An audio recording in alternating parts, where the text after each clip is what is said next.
Wesh, bien ou quoi? L'autre jour, je bossais sur un projet de groupe avec des étudiants d'ici, donc américains, et il y en a un qui m'a dit en me montrant une feuille, I'm gonna Xerox this. J'estime avoir un bon anglais, bon, sauf que mon accent, vous venez de l'entendre, mais je savais pas ce que ça voulait dire. Du coup, je me suis tourné discrètement, j'ai sorti mon téléphone et j'ai rapidement Google Xerox.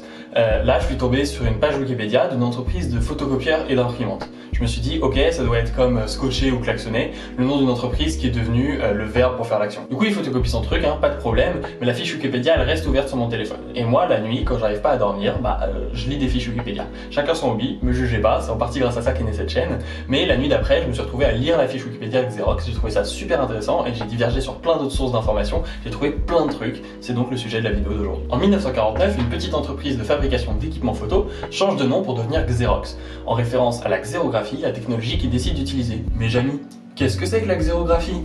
Eh bien c'est très simple, c'est un truc qui a été inventé 10 ans auparavant et qui permet de reproduire sur papier une image à l'aide d'électricité statique. Bzz, bzz, bzz, bzz.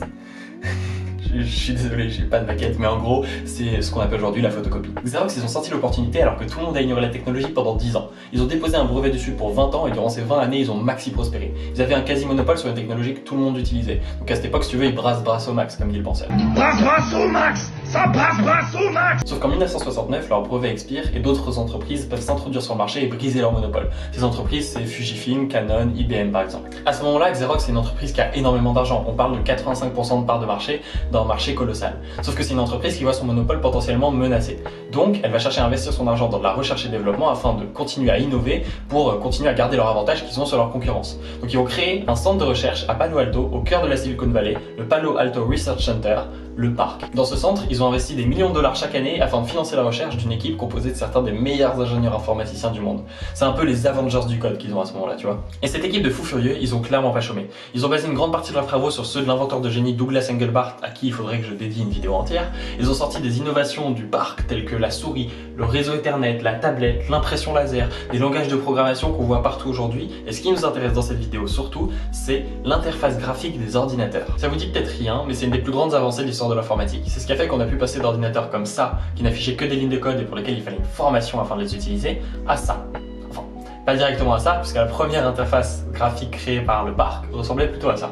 Using the Move key, you can arrange your desktop in any way you like.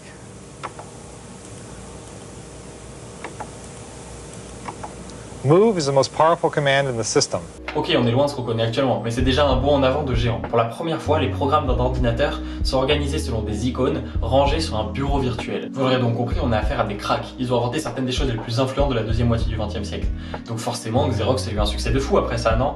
Bah non, parce que même si les ingénieurs de Palo Alto étaient convaincus de l'utilité de leur découverte et notamment de l'interface graphique des ordinateurs, ce n'était pas le cas des dirigeants de l'entreprise de l'autre côté des États-Unis, à New York. Leur opposition, elle était presque cliché. D'un côté, on avait des geeks en t-shirt qui cherchaient à repousser les limites de la technologie pour construire le futur, et de l'autre côté, on avait des businessmen en costard qui, eux, pensaient du matin au soir photocopieurs et comment continuer à dominer le marché. Les ingénieurs les avaient même surnommés les tonerheads, toner étant la poudre qui sert à faire fonctionner les photocopieurs. Ces tonerheads n'ont pas vu le potentiel dans la plupart de ces innovations qui différaient trop de ce que l'entreprise faisait originellement. Et notamment, ils l'ont pas vu dans celle qui nous intéresse aujourd'hui, l'interface graphique des ordinateurs. Sauf que si eux ne l'ont pas vu, ça n'a pas échappé à l'esprit innovateur d'un certain hippie mangeur de pommes qui traînait dans les Silicon Valley à l'époque. Parce que les ingénieurs du parc, à défaut de pouvoir faire commercialiser leurs innovations, ils ont décidé d'ouvrir les portes de leur centre comme un musée, afin de présenter leurs innovations. Et sur les conseils de son équipe qui avait déjà visité ce lieu, un certain Steve Jobs, personne de bien important, est allé visiter le parc. On lui a présenté tout plein d'innovations complètement folles, mais une seule a retenu son attention. Il était tout bonnement fasciné par l'interface graphique des ordinateurs. Il voulait tout savoir, tout comprendre, parce qu'il a vu directement le potentiel du truc. Du coup, il leur a fait une offre assez folle. Il leur a proposé d'acheter pour $1 million 100 000 actions Apple, un an avant leur entrée en bourse. C'est quelque chose de très alléchant, parce que Apple était déjà une des entreprises les plus en vogue de la Silicon Valley, et avoir des parts de la société à prix réduit avant même que les autres puissent les acheter est quelque chose d'incroyable. En échange, il voulait que les ingénieurs du parc donnent une formation complète sur l'interface graphique des ordinateurs à ses ingénieurs à lui. Forcément, les hauts responsables de Xerox ont accepté. Ils comptaient rien faire de cette innovation de toute façon. Et puis, les 100 000 actions qu'ils ont achetées 1 million, on valent aujourd'hui beaucoup plus. Ça a tout l'air d'une bonne opération, non? Mais la suite, vous la connaissez. Les ingénieurs Apple ont pris tout ce qu'ils pouvaient de cette formation. Un des membres du parc a même déclaré « Après 1 heure de démonstration, ils avaient mieux compris notre technologie et son potentiel que n'importe lequel de nos responsables après des années passées à leur expliquer. » Et avec ça, ils ont radicalement changé la façon dont ils pensaient l'ordinateur personnel. Ah, et avec le hippie mangeur de pommes, il y avait aussi un geek à lunettes qui bossait avec lui sur la partie logicielle de ses ordinateurs. Comment il s'appelait déjà? Ah oui, Bill Gates.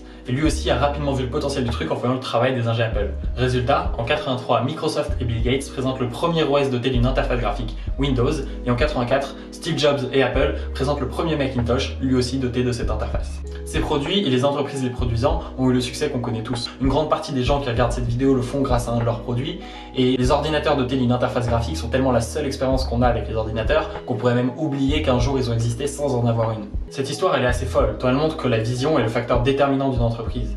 Du Xerox, et peut-être même le monde entier serait différent si les Tonerheads de New York avaient vu le potentiel révolutionnaire des innovations du parc et avaient pensé grand et long terme plutôt que profit et court terme. Aujourd'hui, Xerox, qui a été une des entreprises les plus puissantes du siècle dernier, vient d'être absorbé lors d'une fusion par Fujifilm, un de leurs concurrents loin derrière eux à l'époque du monopole.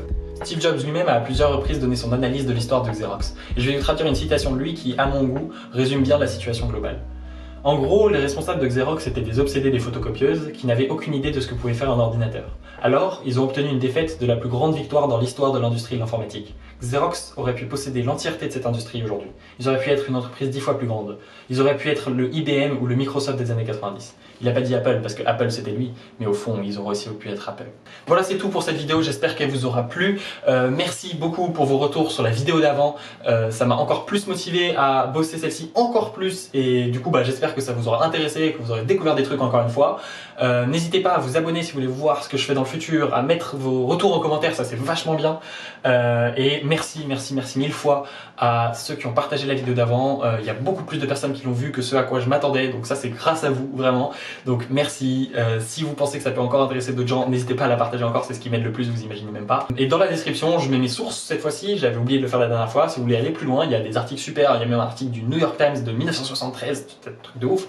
Et il y a une interview de Steve Jobs dont j'ai tiré la citation. Donc si ça vous intéresse, go go go. Ah, et pour l'anecdote de la fin, en 82, on a diffusé aux hauts responsables de Xerox une vidéo de deux hommes en train de galérer à utiliser une de leurs photocopieuses. Les hauts responsables se sont moqués des deux mecs, mais il se trouve que les deux mecs c'était Ronald Kaplan, entre autres ancien vice-président d'Amazon et ingénieur derrière le site, et Allen Newell qui a gagné entre autres le prix Turing qui est l'équivalent du prix Nobel en informatique. Vraiment les mecs de Xerox,